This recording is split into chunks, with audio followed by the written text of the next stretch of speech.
ಓಹ್! ಬಂದ್ರಾ? ಬನ್ನಿ ಫ್ರೆಂಡ್ಸ್. ಇವತ್ತಂತೂ ತುಂಬ ಟೇಸ್ಟಿಯಾದಂತಹ ರೆಸಿಪಿ ತೋರಿಸ್ತೀನಿ. ಕೇವಲ 2 ನಿಮಿಷ ಟೈಮ್ ತೊಗೊರಿ.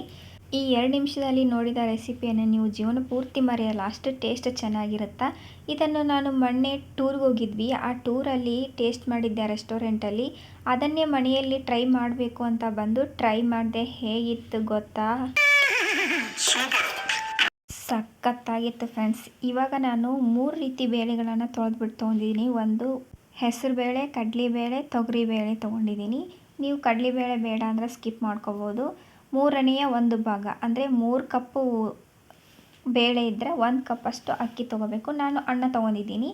ಅದಕ್ಕೆ ರುಚಿಗೆ ತಕ್ಕಷ್ಟು ಉಪ್ಪು, ಅರಿಶಿನ, ಕಾಳು ಮೆಣಸು ಹಾಕಿ ಕುದಿಸ್ಕೊಂಡು ಬಂದರೆ ಈ ರೀತಿಯಾಗಿರುತ್ತೆ ನೋಡಿರಿ. ಇದು ತುಂಬ ಅಂದರೆ ತುಂಬ ಚೆನ್ನಾಗಿರುತ್ತೆ ಫ್ರೆಂಡ್ಸ್. ನಿಮಗೆ ಪಲಾವು, ಚಿತ್ರಾನ್ನ, ಅನ್ನ ಸಾಂಬಾರು ತಿಂದು ತಿಂದು ಬೇಜಾರಾಗಿದೆ, ಈ ಚಳಿಗೆ ಇದು ಅಂತೂ ಹೇಳಿ ಮಾಡಿಸಿದಂತಹ ಕಾಂಬಿನೇಷನ್. ಇದಕ್ಕೆ ಒಗ್ಗರಣೆಗೆ ಈರುಳ್ಳಿ, ಮೆಣಸಿನ್ಕಾಯಿ, ಹಸಿಮೆಣಸಿನ್ಕಾಯಿ, ಟೊಮೆಟೊ, ಕರಿಬೇವು, ಕೊತ್ತಂಬರಿ ಚಿಕ್ಕದಾಗಿ ಹೆಚ್ಚಿಟ್ಕೊಳ್ಳಿ. ಇವಾಗ ಗ್ಯಾಸ್ ಮೇಲೆ ಒಂದು ಪಾತ್ರೆ ಇಟ್ಟು ಪಾತ್ರೆ ಬಿಸಿಯಾದ ನಂತರ ಒಂದು 2 ಟೇಬಲ್ ಅಥವಾ 3 ಟೇಬಲ್ ಸ್ಪೂನಷ್ಟು ಎಣ್ಣೆ ಹಾಕ್ಕೊಳ್ಳಿ.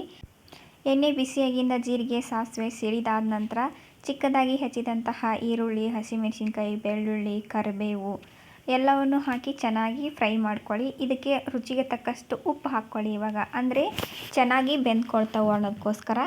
ಇವೆಲ್ಲ ಚೆನ್ನಾಗಿ ಎಣ್ಣೆಯಲ್ಲಿ ಫ್ರೈ ಆದ ನಂತರ ನಾವು ಚಿಕ್ಕದಾಗಿ ಹೆಚ್ಚಿಟ್ಕೊಂಡಿದ್ವಲ್ಲ ಟೊಮೆಟೊ, 2 ಟೊಮೆಟೊ ತೊಗೊಂಡಿದ್ದೆ. ಆ ಟೊಮೆಟೊವನ್ನು ಕೂಡ ಇದಕ್ಕೆ ಹಾಕ್ಕೊಂಡು ಚೆನ್ನಾಗಿ ಮಿಕ್ಸ್ ಮಾಡ್ಕೋಬೇಕು. ಎಣ್ಣೆಯಲ್ಲಿ ಇವು ಫ್ರೈ ಆಗಬೇಕು. ಯಾವುದೇ ನೀರು ಏನೂ ಹಾಕುವಂತಹ ಅವಶ್ಯಕತೆ ಇಲ್ಲ. ನಾವು ಬೇಳೆಗೂ ಕೂಡ ಬೇಯಿಸುವಾಗ ನಾವು ಉಪ್ಪು ಹಾಕಿದ್ವಿ, ನೋಡ್ಕೊಂಡು ಹಾಕ್ಕೊರಿ ನಿಮ್ಮ ಟೇಸ್ಟು ಮತ್ತು ಕ್ವಾಂಟಿಟಿ ತಕ್ಕಷ್ಟು. ಇವಾಗ ಹಾಕಿ ಚೆನ್ನಾಗಿ ಬೆಂದಾದ ನಂತರ ಟೊಮೆಟೊ ಸ್ಮ್ಯಾಶ್ ಆಗಬೇಕು, ಅಲ್ಲಿವರೆಗೆ ಬೇಯಿಸಿ ನಾವು ಕುದಿಸಿಟ್ಕೊಂಡಂತಹ ಅಕ್ಕಿ ಮತ್ತು ಬೇಳೆಯನ್ನು ಇದಕ್ಕೆ ಸೇರಿಸ್ಬೇಕು. ಸೇರಿಸಿ ಎರಡೂ ಕೂಡ ಚೆನ್ನಾಗಿ ಮಿಕ್ಸ್ ಮಾಡ್ಕೊಳ್ಳಿ ಫ್ರೆಂಡ್ಸ್. ಯಾವುದೇ ರೀತಿಯ ಮಸಾಲೆ ಇಲ್ಲ, ಏನಿಲ್ಲ. ತಿನ್ನಕ್ಕಂತೂ ಎಷ್ಟು ಟೇಸ್ಟಾಗಿರುತ್ತಂದ್ರೆ ತಿಂದಷ್ಟು ಇನ್ನು ತಿನ್ನಬೇಕು ಅನಿಸುತ್ತೆ, ಅಷ್ಟು ಟೇಸ್ಟಾಗಿರುತ್ತೆ ಈ ದಾಲ್ ಕಿಚಡಿ.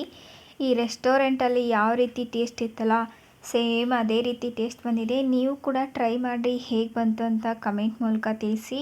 ಈ ದಾಲ್ ಕಿಚಡಿ ಯಾವಾಗಲೂ ಕೂಡ ತೆಳುವಾಗಿರಬೇಕು, ಜಾಸ್ತಿ ಗಟ್ಟಿಯಾಗಿರಬಾರ್ದು, ಆ ರೀತಿ ನೋಡ್ಕೊಳ್ಳಿ.